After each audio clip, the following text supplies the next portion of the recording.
Ya ayyuhalladzina amanu ittaqullaha wa qulu qawlan sadida yuslih lakum a'malakum wa yaghfir lakum dunubakum wa may yuti'illaha wa rasulahu faqad faza fawzan 'azima. Shadaqallahul adzim.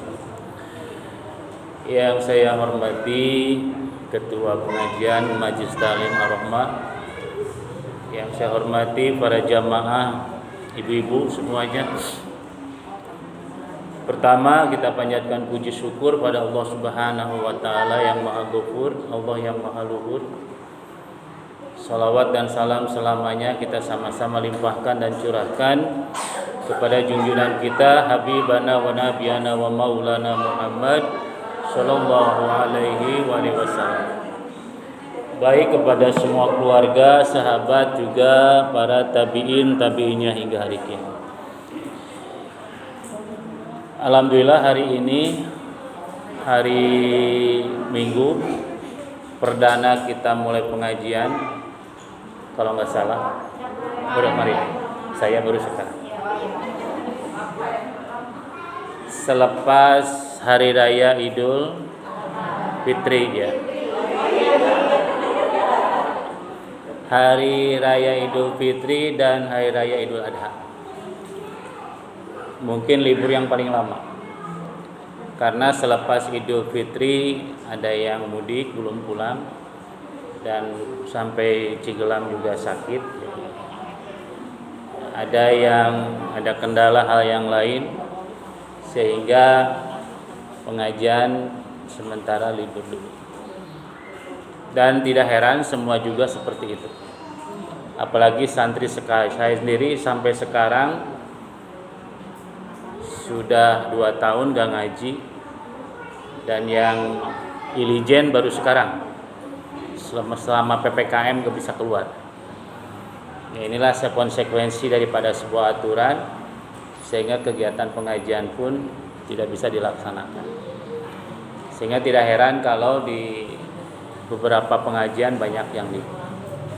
Tapi alhamdulillah atas izin Allah pada hari ini kita kembali untuk bisa kumpul di Ar-Rahmah ini untuk melanjutkan kewajiban kita untuk bertalabul ilmi. Kita berdoa kepada Allah. Allahumma ya Allah, mudah-mudahan kita semua diberikan kesehatan oleh Allah Subhanahu wa taala. Penyakit yang sekarang ini yang katanya masih luar biasa, yang namanya corona ini tidak kelihatan, juga tidak tahu bentuknya seperti apa. Kita memohon kepada Allah supaya penyakit ini bisa segera diangkat oleh Allah Subhanahu wa taala, dan yang sehat supaya diberikan kesehatan terus selamanya oleh Allah Subhanahu wa taala, dan juga yang sakit, baik yang sakit di rumah sakit ataupun yang sakit di rumah, baik corona ataupun bukan corona, kita doakan mudah-mudahan mereka disembuhkan oleh Allah Subhanahu wa taala. Dan yang meninggal dunia, mau yang meninggal dunianya itu wasilahnya karena Covid atau bukan Covid, kita doakan juga mudah-mudahan mereka yang wafat dimautkan husnul khotimah. Alhamdulillah juga pada sore hari ini saya ada waktu sampai 5:30 karena pada maghrib masih ada acara lagi, acara pernikahan. Besok juga sore saya juga harus ngaji ke Brebes, Jawa Tengah. Jadi besok berangkat pada Isya ke Brebes, agak jauh, masih ada yang manggil jauh. Pernikahan juga. Kemarin juga pulang dari Jawa, kebetulan mertua juga wafat, meninggal dunia. Minta doanya mudah-mudahan almarhum dimautkan husnul khotimah oleh Allah Subhanahu wa taala. Baik jamaah yang dimuliakan Allah Subhanahu wa taala, sengaja ini perdana saya ngebawa kitab, Bu. Satu karena emang hujan di sana mah kenceng. Tapi di sini mantul. Ya gerimis. Di sana gede banget, makanya tadi bawa kitab takut kehujanan. Yang kedua karena saya lihat perdana lah. Kalau perdana nggak ngebahas kitab, paling nanti saja. Baik ibu-ibu, tapi semua sehat Bu ya? Alhamdulillah. Lahir batin sehat Bu ya? Mudah-mudahan sehat selamanya oleh Allah Subhanahu wa taala. Manusia itu di hadapan Allah itu, kalau kita mentafakuri itu kan sebetulnya ada 4 tahapan, ada 4 tingkatan. Ada berapa? Ada 4 tingkatan. Yang pertama ada tingkatan sayyidun fid dunya wa sayyidun fil akhirah. Artinya sayyid itu dia bahagia di dunia itu. Siapa orang yang bahagia di dunia itu? Pertama, dia punya harta dan ilmu. Ini menjadi keinginan bersama Bu ya. Ketika di dunia punya harta. Harta itu seperti apa? Cek bahasa Yunani nama imahna di tembok. Ibu rumah di tembok Bu? Alhamdulillah. Nama jarang anu bilik mah jarang ya. Tapi malah bilik lebih mahal Bu. Oh. Tinggian tembok teh kan emang bilik mahal teh kabeli tinggal teh. Tapi kalau lihat zaman sekarang yang bilik susah. Tapi kalau lihat rumah yang bilik kita nyaman malah. Di Purwakarta itu yang masih rumahnya bilik itu, tapi bilik bagus Bu ya. Itu di Kampung Tajur, desa wisata. Bilik semua. Kalau saya lihat itu harganya lebih mahal daripada tembok. Jadi orang yang bahagia itu imah di tembok, sawah ledok, tahu sawah? Punya sawah, lega. Ibu punya sawah? Alhamdulillah, minta tangga. Gini wae. Ada di mana TV ada sawah tuh? Aya nu di dinya tah? Pasti orang dinya ada. Saya juga sering berhenti di situ, saya jarang. Orang Cigelap boga sawah di dinya jarang. Karena rata-rata pagawe. Imah di tembok, sawah ledok. 3 pamajikan denok. Iya Ibu. Bahagia itu suami kalau punya istri itu cuantik. Lain cantik, cuantik. Lain cuangki, cuantik. Kebahagiaan seorang suami Bu kalau lihat istrinya itu Masya Allah enak dilihat, dipandang itu enak Bu. Jadi kalau ibu lihat suami liatin terus tuh seneng, harus seneng. Kunaon sih bapak dengan melotot baik, kudu seneng ya teh.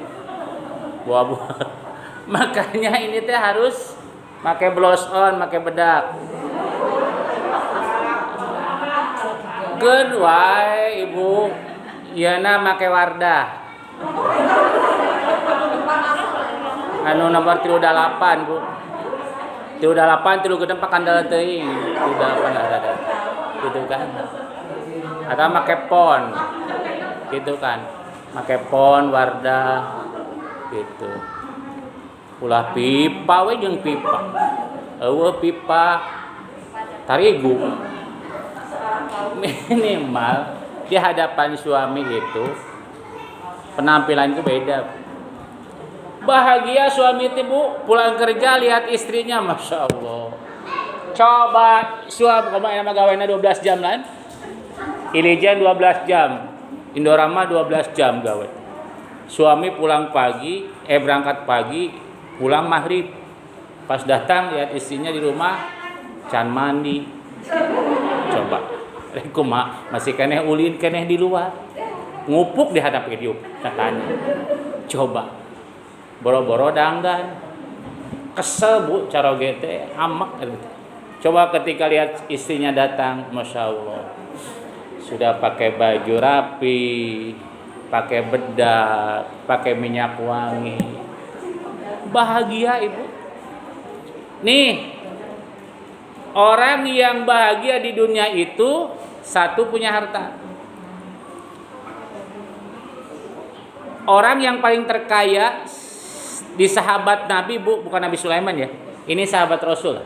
Kalau Nabi Sulaiman udah perlu dipertanyakan lagi. Orang yang paling kaya. Cuma di sahabat Nabi yang paling kaya di antara Sayyidina Abu Bakar, Sayyidina Umar, Sayyidina Utsman, Sayyidina Ali. Yang paling kaya siapa? Sayyidina Utsman. Berapa kekayaannya? Banyak. 2.000 triliun, Bu. Kekayaan Utsman bin Affan. Yang paling kaya itu Abdurrahman bin Auf. Itu kekayaannya 6.222 triliun. Jadi ketika dia wafat itu meninggalkan harta segitu. Nah, saya mau tanya sama Ibu. Jujur ya, Bu. Ibu punya uang nggak miliar sekarang? Ya udah katanya wajahnya, Bu. Tengah jawaban sekali, Bu. Sekali. Ayo, oke, orang malain samiliar. Samiliar. Samiliar. Itu kekayaannya Abdurrahman bin Auf seperti itu. Boro-boro 6.000 triliun, Bu. 1 triliun ini saya mah belum pernah lihat. Jangan sampai 1 triliun. Samiliar weh. Caningali. Boro-boro bisa memiliki, berarti. Enak semua kamu puasa lamun ngadoa, ya Allah mudah-mudahan orang sing diberkahan ke rezeki menang harta 1 triliun. Jauh teuing ngadoana, Bu. Jauh teuing. Urang mah doana pendek we, minta diberkahi rezeki, diberkahi penghasi. Ah itu selesai. Ai kudu ya Allah nyuwunkeun harta 1 miliar 1 triliun mah. Teu harti, Bu, teu harti. Jadi lamun ngadoa teh kudu logika, Bu. Contoh misalkan, ya Allah mudah-mudahan anak saya jodohnya ke artis gitu. Jadi malaikatnya ngulang, Bu.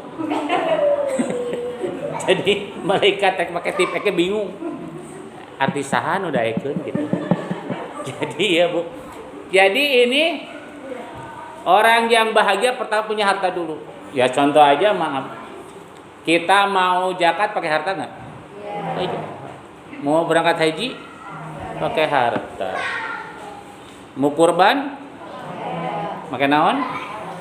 Kayak domba, bujung sapi, pakai harta. Eta lain tidak begitu. Mau ke mana-mana pakai harta. Sekarang bangun masjid pakai tuh. Jadi yang pertama orang bagi punya harta dulu. Makanya orang yang punya harta itu punten, Bu, yang paling pertama masuk surga, Bu. Jangan salah. Orang dermawan, ustadz, orang yang syahid itu kiai ketika ada di pintu surga itu dulu-duluan pengen masuk surga, Bu. Pertama siapa? Orang yang mati syahid dulu. Mau masuk ke pintu surga ditarik. Woi. Kenapa kamu masuk surga duluan? Aku kan mau syahid. Aku kan meninggal di medan perang. Orang yang meninggal di medan perang jaminannya surga. Kata kiai, kamu tahu amalan syahid masuk ke surga itu kata siapa? Kata kiai sama ustaz. Berarti yang duluan masuk surga siapa? Kiai. Akhirnya yang syahid ini mundur. Pas kiai mau melangkah nih ditarik. Sama siapa? Sama yang punya duit. Ustaz, mau kemana nih nyelanang-nyelonong aja? Ya mau ke ini, mau ke surga. Amalan apa Pak Ustaz kok bisa masuk surga? Yang saya mengamalkan ilmu. Saya punya pesantren, saya punya madrasah, saya punya majelis taklim. Kata yang punya duit, iya emang Pak Ustaz punya pesantren, punya majelis taklim. Tapi yang bikin masjid sama majelis taklim pesantren siapa? Yang punya duit. Ya udah saya. Ketika yang punya duit masuk surga nggak ada yang ngomong. Makanya kenapa orang yang paling dihargai dari survei membuktikan siapakah orang yang paling dihargai disegani? Yang pertama adalah orang yang punya duit. Kalau yang punya harta mah punten Pak. Tika Johannes nongeng, Bu. Orang yang punya harta dan punya ilmu yang paling pertama disegani yang punya harta. Buktiin. Jangankan hidupnya, Bu. Orang yang meninggal dunia punya harta. Nu ngalayadna ge loba, Bu. Di saya tuh ada istrinya anggota dewan. Kebetulan pegangan saya dulu. Ibu istrinya wafat tuh, Bu. Siga tabligh akbar, Bu. Walaupun zaman Covid tapi penuh. Nu nganterkeun ka mana-mana ngabring pakai pengawal. Ngeong pakai serina. Itu orang Kak. Coba nu maotna ini teu boga nanaon. Paling nu ngagotong lagi opatan. Bari mawa kendi di hareup. Ngobrol bari ngadaran kacang, Bu. Eta. Jadi inilah yang punya harta. Makanya kenapa kita diperintah untuk usaha, ikhtiar. Ditambah orang yang bahagia itu orang yang punya harta dan punya Nah, ini nih. Jadi kalau sampai sekarang misalkan ibu belum bisa menemukan punya harta dan punya ilmu, keturunan kita, kamu dek punya harta, punya ilmu, ini akan menjamin kebahagiaan. Makanya hadisnya, man aroda dunya fa'alaihi bil ilmi, wa man arodal akhiratika fa'alaihi bil ilmi. Man barang siapa aroda dunya, pingin menguasai dunia, fa'alaihi bil ilmi, dengan wa man arodal akhiratika, dan barang siapa pingin bahagia nanti di akhirat, fa'alaihi bil ilmi, juga dengan ilmunya. Wa man aroda huma, dan barang siapa yang pingin menguasai huma dua-duanya, fa'alaihi bil ilmi, juga dengan ilmu. Jadi yang pertama bahagia dunia, bahagia akhirat itu punya harta dan punya ilmu. Kata siapa harta nggak bisa dibawa ke alam kubur? Bisa ibu. Dititipin, dipihapekeun kasaha, ka anak yatim, titipin ke masjid. Selesai. Nih di sini. Sederhana aja di masjid mah. Ibu-ibu beli aja sendal 4 pasang sugan sewalau. Harga sendal berapa? 10. Sewalau. Sendal capit lah, teu kudu sewalau. Mun eueuh sendal capit bakiak. Beli mahal. Naon we lah. Eta sugan karpet urut kana kai dipaku. Simpen di musola. Itu bisa dipakai kalau dia wudu. Bila perlu yang paling bagus atuh swallow. Anu sendal tasik teh geuning anu hargana 60.000. Insyaallah tak 2 poe leungit di musola. Kedua apa? Beli mukena simpen di masjid biar nanti ada yang sholat itu bisa dipakai. Beli yang bagus. Insyaallah 2 poe tuh. Jadi manfaat ibu. Jadi cerdas nih. Jadi pertama punya harta, punya Kedua, tingkatan orang itu ada yang disebut dengan sayyidun fid dunya wa sakyun fil akhirah. Dia bahagia di dunia, tapi tersiksa di akhirat tuh. Apa? Dia punya harta, tapi nggak punya ilmu. Ini celaka bu. Dia kejar dunia terus sampai kapanpun. Kata orang Sunda mah, sirah dijieun suku, suku dijieun sirah. Tidak pernah mengenal waktu, tidak pernah mengenal halal dan haram, dia kerjain.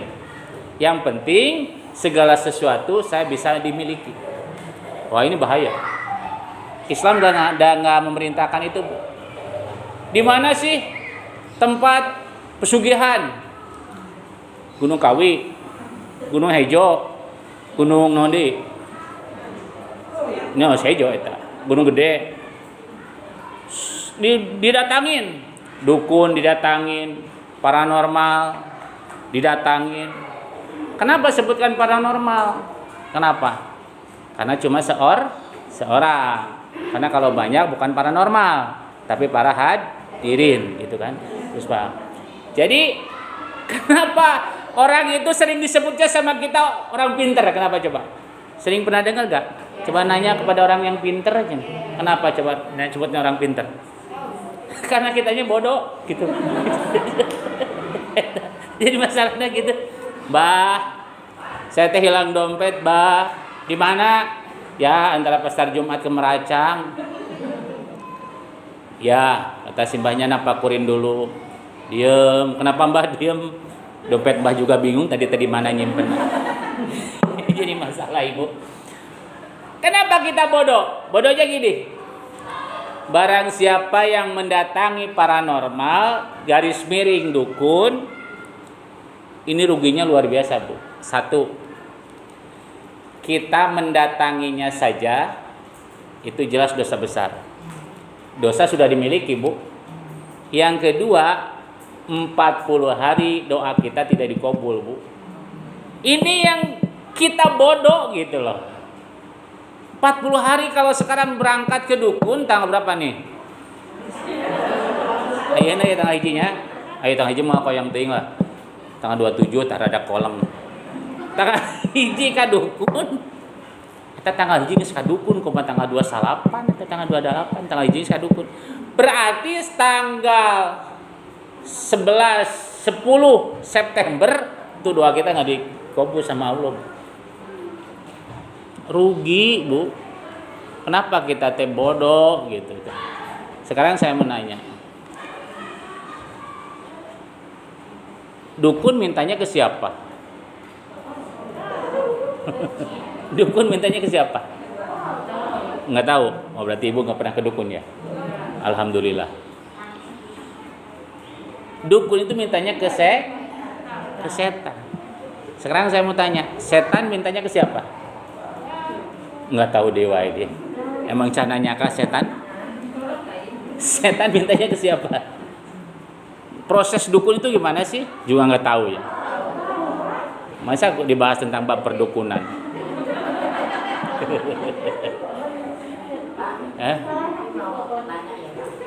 Saya kan pernah berserang ya Pak. Apa misalnya? Kemudian. Oh. Tapi kadang-kadang kayak saya itu diikutin apa itu. Tapi suka nolong orang, tapi benar-benar suka nolong orang sembuh gitu Pak. Itu gimana? Musik apa enggak Pak? Jadi ada orang yang ngobatin gitu. Iya, kalau ada orang yang di tempat itu minta tolong tapi sembuh juga. Ya, gini. Kita sedikit ya, 5 menit bab perdukunan. Iya.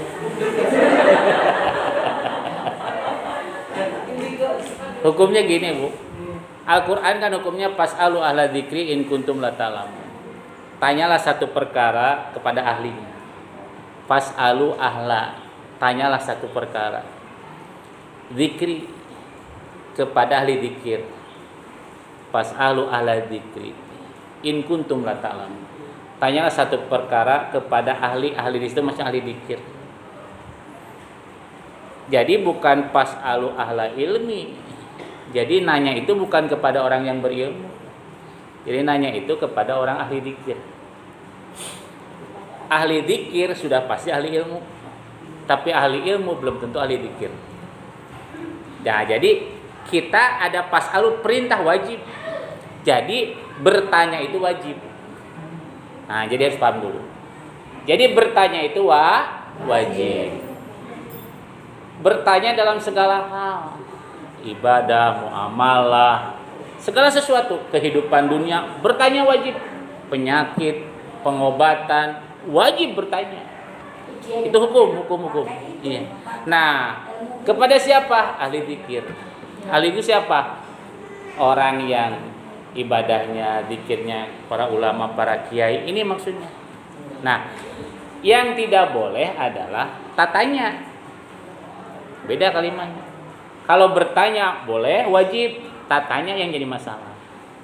Kalau tatanya itu adalah biasanya identik dengan orang-orang yang tadi. Nah, sekarang kalau tadi Ibu kasus misalkan dia bisa mengobati. Pertama adalah kesembuhan seseorang itu kehendak Allah. Tapi asbab wasilah adalah orang yang zikir itu orang yang dekat. Orang yang menjadi asbab wasilah menyembuhkan satu perkara, orang itu dekat dengan Allah. Karena mintanya kepada Allah cepat dikabul. Makanya kenapa kita suka mendatangi orang-orang ahli, gitu loh. Nah, sekarang suka banyak yang mendatangi paranormal, dukun segala macam. Dia jauh dengan Allah. Makanya dia bantuan dengan gaib. Itu dibantunya itu masalahnya. Nah, ini yang tidak diperbolehkan. Sehingga di dalam pengobatannya, di dalam wejangannya, di dalam tata caranya beda. Kalau ahli dzikir pasti nyuruhnya apa? Kamu baca ini, wirid ini, gitu kan. Tapi kalau yang dukun-dukun ini beda. Coba kamu siapin bunga setaman, terus nok ini telur soang jeung telur ieu, telur ayam ditambah saus jeung mie goreng yang geus sana. Terus misalkan iya nanti ayam cemani. Terus ada juga saya pernah dengar harus sedekah domba, bahkan sampai sapi ada. Harus dimandiin, dikasih bunga setaman. Liar. Udah langsung saja bertanya wajib. Tanya ke ini. Itu menjadi asbab wasilah. Nah, siapakah orang yang katakanlah bahagia, yang celaka di dunia, bahagia di dunia tapi di akhirat celaka? Yang tadi, yang punya harta banyak, ngumpul harta banyak, tapi hartanya tidak pernah mengenal haram dan halal. Bodoh amat, mau halal, mau haram, sikat, mau hasil korupsi, nggak hasil korupsi, jalanin. Ini bahaya. Makanya hati-hati. Karena dia punya harta tidak dibarengi dengan ilmu. Yang ketiga, ada yang bahagia di dunia tapi celaka. Tapi di dunia dia bagus ya, istiqomah. Di akhirat juga. Di dunia miskin tapi di akhirat bahagia. Siapa? Orang punya ilmu, nggak punya harta. Kalau yang kedua tadi punya harta, nggak punya ilmu. Yang ketiga ini punya ilmu tapi nggak punya harta. Siapa dulu yang punya ilmu, punya harta? Nabi Ayub alaihissalam. Kalau kita melihat sosok guru-guru kita, apakah dia tidak punya harta itu karena emang tidak mau? Atau emang katakanlah dia sendiri katakanlah udah takdirnya emang nggak punya gitu loh. Tapi kalau yang saya tahu ulama-ulama besar, dia tidak pernah mengutamakan harta. Lebih baik dia sederhana hidup, tetapi dia bisa istiqomah dalam agama. Punten, ibu kalau diuji nih, kalau mau pilih, saya mau nanya sama ibu, mending diuji dengan kemiskinan, mending diuji dengan kekayaan? Ayo, mending diuji dengan kemiskinan atau diuji dengan, kalau mau pilih nih, mending miskin, mending kaya diujinya? Mending kaya. Bener. Padahal orang banyak gagal ketika diuji dengan kekayaan. Kenapa sampai Rasul ini doanya makbul, Bu? Mustajabah. Nggak perlu hitungan menit, hitungan detik, dikabul sama Allah. Tapi tidak ada Rasul ketika berdoa, ya Allah, berikanlah harta yang banyak kepada umat-umatku. Nggak ada. Karena Rasul tahu kalau dikasih harta banyak, orang banyak yang gagal total. Buktiin. Ini rata-rata ibu sekarang rata-rata belum punya mobil ya. Rata-rata belum kan. Nanti kalau di Cigelam ini rata-rata punya Fortuner aja semuanya. Nah, nyebut amin ya, mentak. Dah, lambat amin aku. Kalau rata-rata semua dapat Fortuner aja, Pajero sekelas Pajero gitu. Andalah aya Pajero mah deket lah. Lamborghini jauh teuing lah. Lamborghini jauh teuing. Ai Pajero mah insyaallah lah. Masa enggak kebeli Pajero, Ibu? Minyak Pajero aya gini, minyak. Fortuner sendal Fortuner. Kalau rata-rata Fortuner rumahnya kayak di itu tuh di Mangga. Yang di Jakarta teh Mangga berapa? Mangga berapa? Pondok Indah. Jeung nu rumah elit teh. Eta lah. Pokoknya mah eta weh perumahan teh. Cinere. Terus mana we? Tambah kono ibanan waralus we. Ketika emang kau di Cigelam kayak gitu, rata-rata pejabat semua. Kayaknya nih pengajian ini jarang. Satu rumah dengan satu rumah di benteng tembok tinggi, nggak ada komunikasi, Bu. Kayaknya, tapi nggak tahu. Tapi di Cigelam Ar-Rahmah luar biasa, Bu. Kurban rame, takbiran rame, arisan rame, koperasi rame, gitu kan? Terus mayoran rame. Kenapa bisa rame? Karena merata, Bu, kondisinya kecil kabeh. Sama-sama pembantu India gitu kan, sama-sama pekerja di pabrik, rata.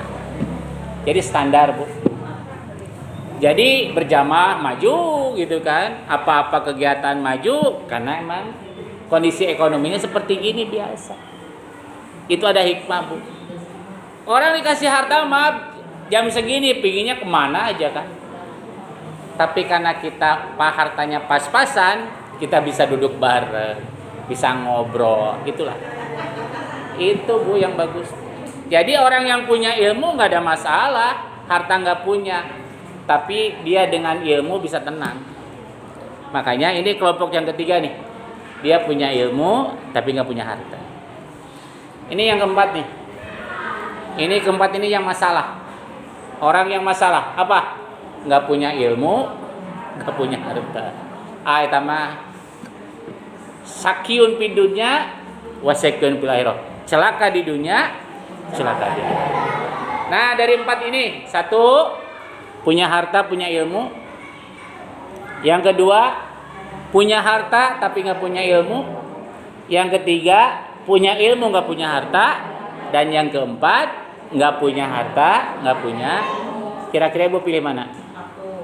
Nah, ini yang harus kita kejar. Kalau nggak nomor satu, nomor berapa? Nah, si galurah wae.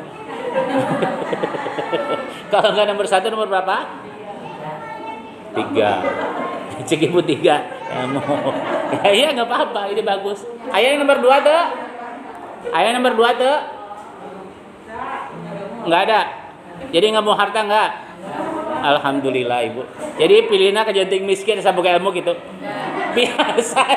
Biasana ya. Biasana geus miskin, wegah rek ngaji teh.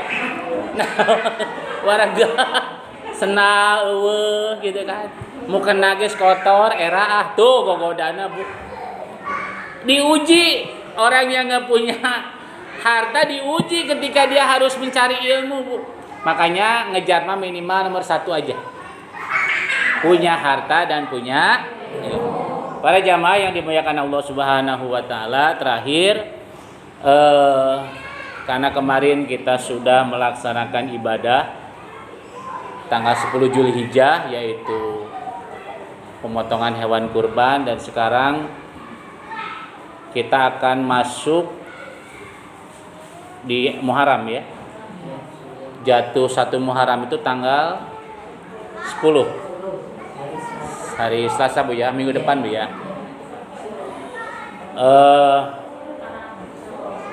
Beberapa persiapan yang harus dijalankan.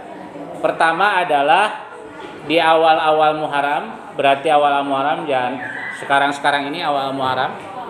Pertama kita harus mempersiapkan, salah satunya adalah penyambutan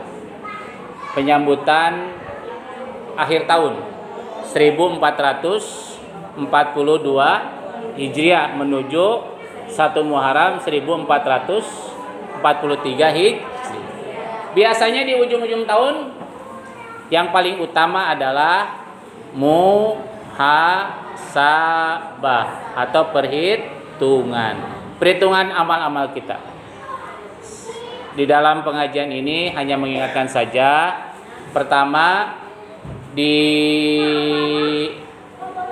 waktu asar jam segini itu baca doa akhir tahun, dan nanti habis maghrib membaca doa awal tahun ya. Cenah asar susah kumpul, cenah Pak Ustadz, habis maghrib sekalian aja. Jadi doa akhir tahun dilanjut dengan doa awal tahun.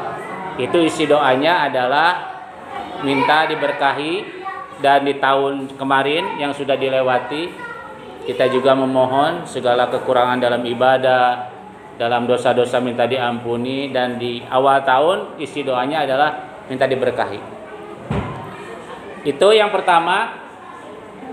Isi di malam-malam itu, di malam-malam tahun baru itu, ya kalau acara seremonial biasanya suka ada pawai, yaitu seremonial tidak menjadi hukum wajib. Tetapi kalaupun ada ya bagus, itu sebagai ciri meramaikan. Minimal 1 jam 2 jam itu laksanakan apa? Doa. Doa apa? Doa diri kita kepada Allah Subhanahu wa taala. Kalau yang tadi kan doa umum, ini doa pribadi. Pertama salat taubat, yang kedua salat hajat, yang ketiga salat tasbih, malamnya salat tahajud. Diusahain satu malam itu mah salat sunat ini bisa dijalanin. Salat sunat, salatul lail, artinya salat yang dilaksanakan waktu malam. Qiyamul lail, yang malam itu berarti taubat, hajat, tasbih, tahajud, witir. Jadi dalam 1 tahun itu minimal 1 malam ini kita bisa meluangkan waktu lah. Enggak lama kok, 1 jam beres. Nah ini yang harus dilaksanakan ketika di awal-awal tahun baru. Banyak mudakarah, banyak berzikir. Nah nanti 10 Muharramnya, 10 Muharram itu hari kemenangan Islam. Makanya suka ada penyantunan anak yatim. Usap kepala anak yatim. Lain ngusap mungkul bu, bere duit. Aing ngusap mungkul rakyat mending bungan bu. Komo didegolkeun mah ulah. Diusap anak yatim itu. Kasih uang, ya mangga. Tetapi bagusnya adalah yang bermanfaat bagi dia. Misalkan dia belum punya apa gitu kan, tanya sama kita, Dek, yang belum punya apa? Motor. Ya, tanya motor. Jadi tinggali batasan anak yatim bu, yang masih usia belajar.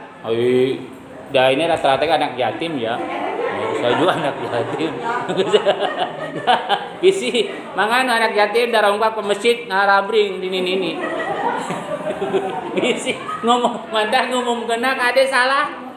Yang anak-anak yatim piatu segera ke mushola roh ngarabring ini. Yang bapak-bapak anakna lain dia. Jadi ya minimal rata-rata mah uang lah ya. Rata-rata mah uang. Jadi raih kemuliaan kemenangan di bulan Muharram. Mumpung asa ada waktu seminggu lagi, saya ngingetin dan kita berdoa mudah-mudahan kita semua dipanjangkan umur oleh Allah Subhanahu wa taala, sehingga kemarin yang melaksanakan ibadah kurban diterima oleh Allah Subhanahu wa taala, dan Allah mengganti amal ibadah yang mereka berkurban dengan harta yang barokah di hadapan Allah Subhanahu wa taala. Terus juga kita akan menghadapi Muharram. Kita memohon dipanjangkan umur, bisa memasuki tahun baru 1443 Hijriah, dan kehidupan kita bisa menjadi lebih baik, barokah di hadapan Allah Subhanahu wa taala. Hajat-hajat yang belum dikabul mudah-mudahan dikabul oleh Allah Subhanahu wa taala. Allahumma salli wa sallim wa habibina wa syafi'ina wa nabiyina wa maulana Muhammad wa sallim wa radiyallahu tabarakta an kulli sahabati Rasulillahi ajmain. Amin. Bismillahirrahmanirrahim. Alhamdulillahi rabbil alamin. Allahumma salli ala sayyidina Muhammadin wa ala alihi sayyidina Muhammad. Allahumma ighfiril mu'minina wal mu'minati wal muslimin muslimati al ahya'i minhum wal amwat. Rabbi inni dzalamtu nafsi faghfir dhanbi fa innahu la yaghfiru dzunuba illa anta. Allahumma ighfir dhunubi li walidayya warhamhuma kama rabbayana shighara. Allahumma inna nas'aluka tulal umuri bi ta'ah wa ihtim lana bil a'mali shalihah. Allahumma adhini rahmatika minas salihin wa tawaffana minal muslimin. Rabbi ja'alni muqimas sholati wa min dzurriyyati rabbana fataqabbal du'a. Rabbana atina fid dunya hasanah wa fil akhirati hasanatan wa qina adzabannar. Subhanaka rabbika rabbil izzati amma yasifun. Wassalamun alal mursalin. Walhamdulillahi rabbil alamin. Nas'alukal ijabah al-Fatihah. A'udzu billahi minasyaitonir rajim. Bismillahirrahmanirrahim. Alhamdulillahi rabbil alamin arrahmanir rahim maliki yaumiddin. Iyyaka na'budu wa iyyaka nasta'in ihdinas siratal mustaqim siratal ladzina an'amta 'alaihim ghairil maghdubi 'alaihim waladdallin. Akhirul kalam.